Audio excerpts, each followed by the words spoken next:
Listen to me. I'm not playing. I'm here to shame you. You know what I'm saying? Let's just be real. I don't even want to go there. I'm here to shame you.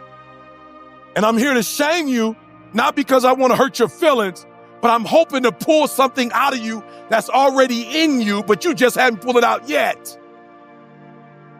You got to hear this. When you live in America, and please write this down. Now, if we want to debate, we can debate on the percentages.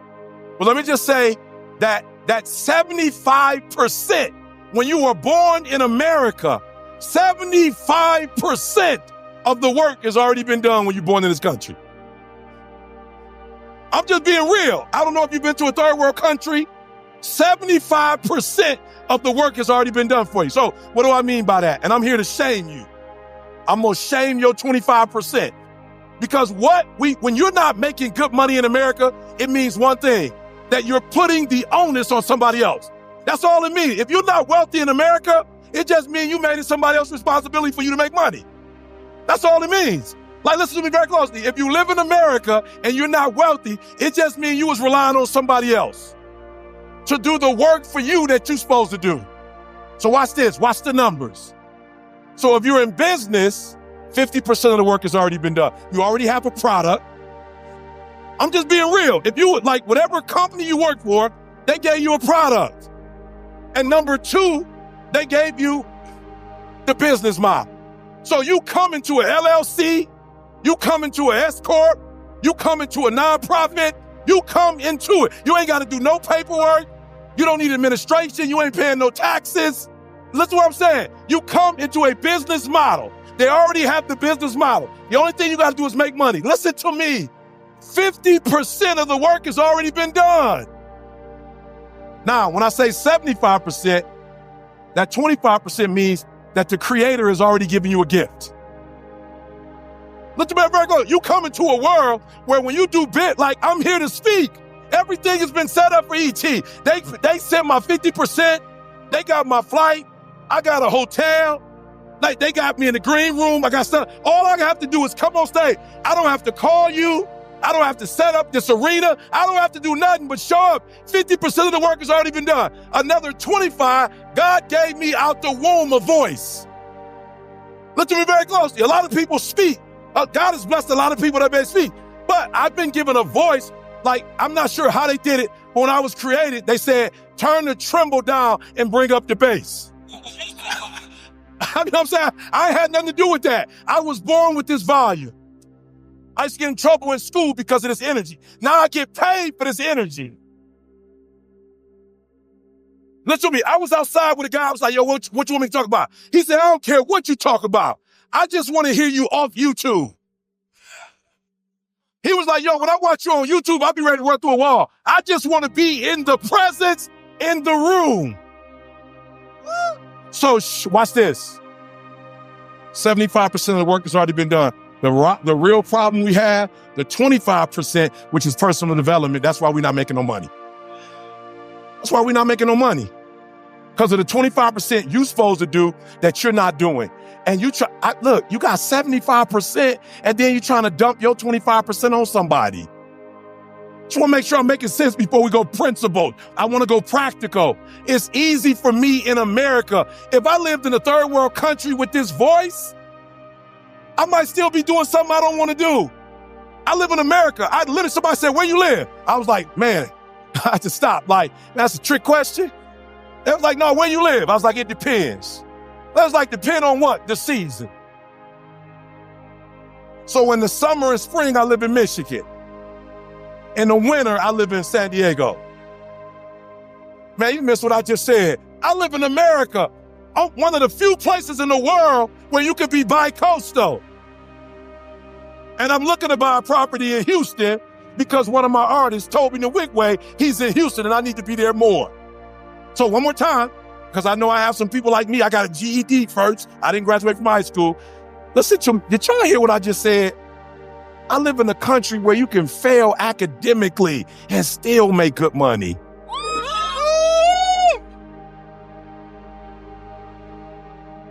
So number one, we're going to talk about, now I don't do money, I do wealth.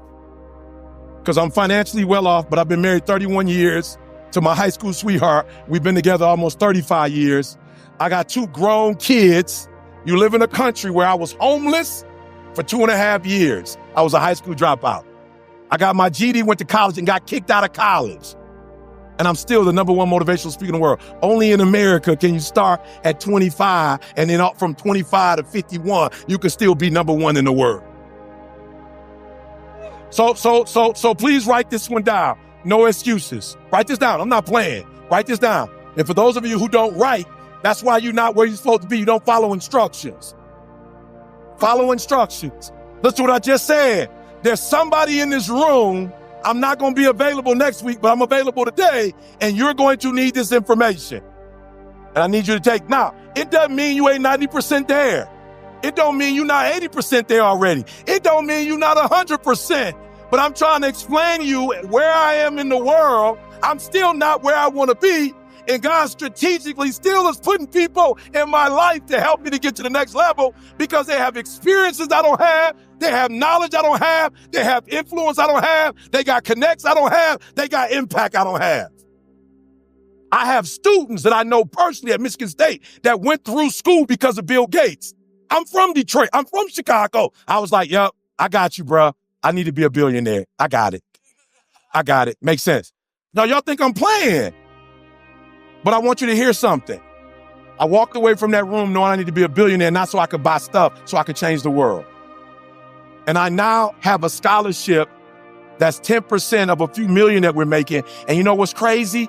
The person that's over my estate, she actually created a scholarship for kids. She put hundreds of thousands of dollars to the side for kids on academic probation like I was. Okay, y'all missed that. You missed that. When you're on academic probation and you want to come back to school, there is no scholarship for that. So she created a scholarship for kids who messed up, but then they turned their life around. Does that make sense? So watch this. The reason why I didn't want to be a billionaire is because I didn't want to bear the responsibility of being a billionaire. I'm going to say it one more time. If you understand what I'm saying, raise your hand. If you don't. But when I say to you, I loved only making right about $1 million, because there's a different level of responsibility when you make right at $1 million versus a billionaire. Do you understand what I mean now why I said I didn't want to bear responsibility? If that makes sense, raise your hand. Listen to me. Your 8-figure or 9-figure opportunity is a responsibility away. But guess what? Here's what I don't like about us sometimes. You want to exercise your freedom on the world, but you don't want to exercise it on yourself. Oh, you'll shut the world down for telling you what you can't do, but you won't say nothing to you when you don't do what you're supposed to do. You're not getting up when you're supposed to get up. You procrastinate, but you let you slide. But let the government do you like that. You ready for it. All out. I'm not mad at you. Fight, do whatever you feel like you personally need to do, but do something to you too. You want to hold them accountable? Hold yourself accountable too. You know you're not making the money you're supposed to make.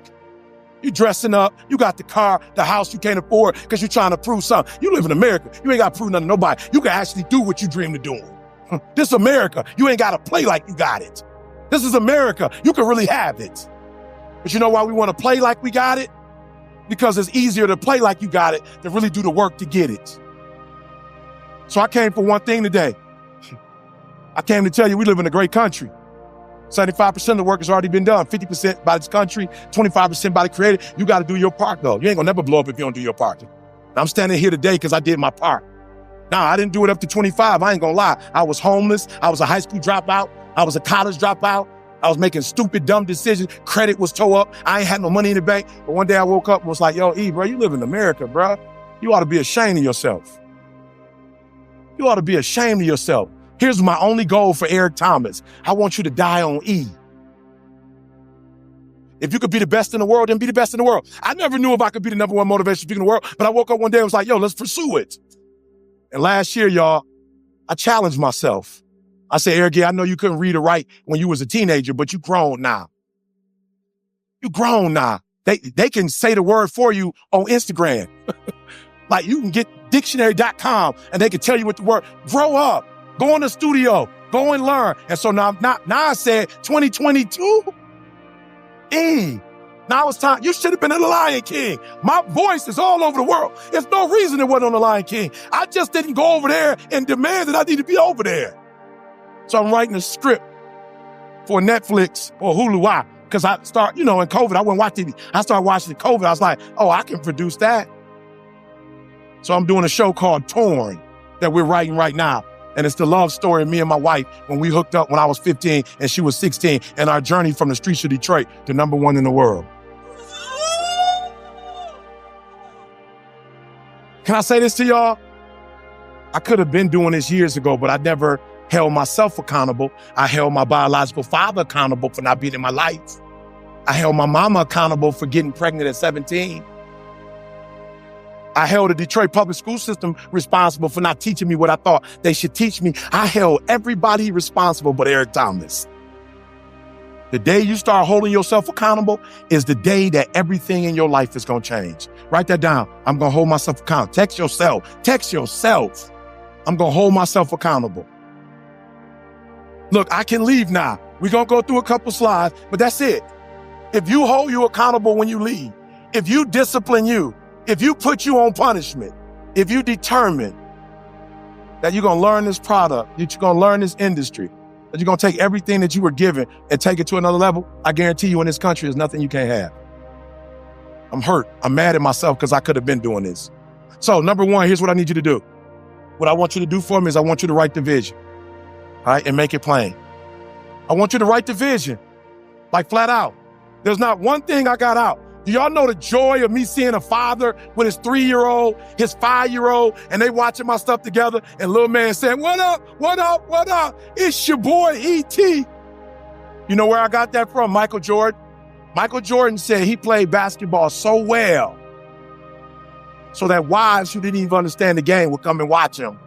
And if the wife and the kids came, the whole family would be at the game. He wanted to play so well that the whole family would come out and watch him play.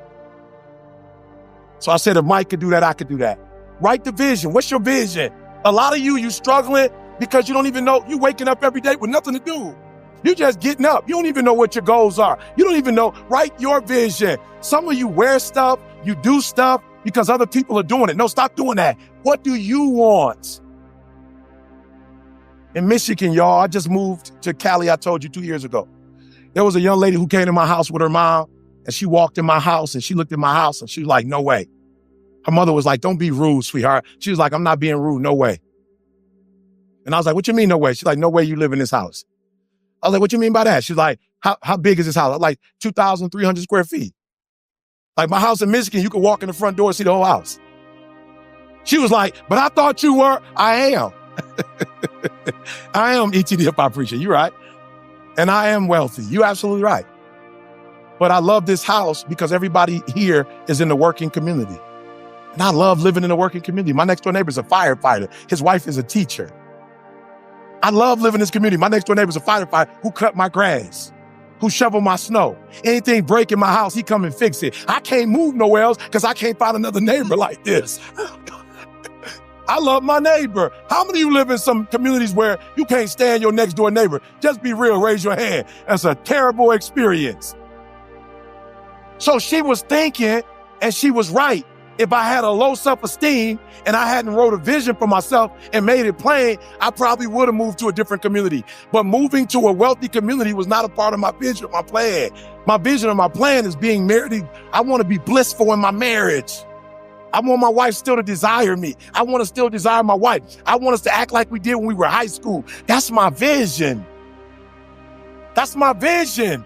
My vision ain't necessarily a watch. And ain't nothing wrong with watches. They're investments. There's nothing wrong with jewelry. It's an investment. But that's not what I want. So I'm not going to let society, and let me say this to you. You like, E, what does that have to do with anything? Well, the energy you putting toward impressing somebody is the energy you're wasting to do what you're supposed to be doing for you. That's why it matters. Because now you're wasting energy on getting 6 figures or 7 figures or 8 figures or 9 figures on trying to impress somebody. And energy is only going to go one way. It don't go both ways. So if you're wasting time trying to impress people, it means you're not using time to impress yourself. Listen to me very closely. I got up this morning. I flew here to speak for my boy Cole. Cole called me. E, I need you to, I got you, bruh. then I'm flying back home tonight. When I get home tonight at midnight and I get my wife in that car and we drive back to our house, when I go to sleep tonight, man, I'm going to sleep so well. I don't care what you think of my presentation. I'm going to be so excited because I walked through that hall and there were people who saw me and they said, yo, E.T., bruh, I've been watching you. And I saw them. I saw the look on their face. I ain't even make them do it. I was like, pull out your camera, bruh. Let's get a pic. I'm like, bruh, come on. Let's remember this. You're going to be telling somebody, you know, I was with E.T. They're going to say, no, you weren't. I already know how it goes.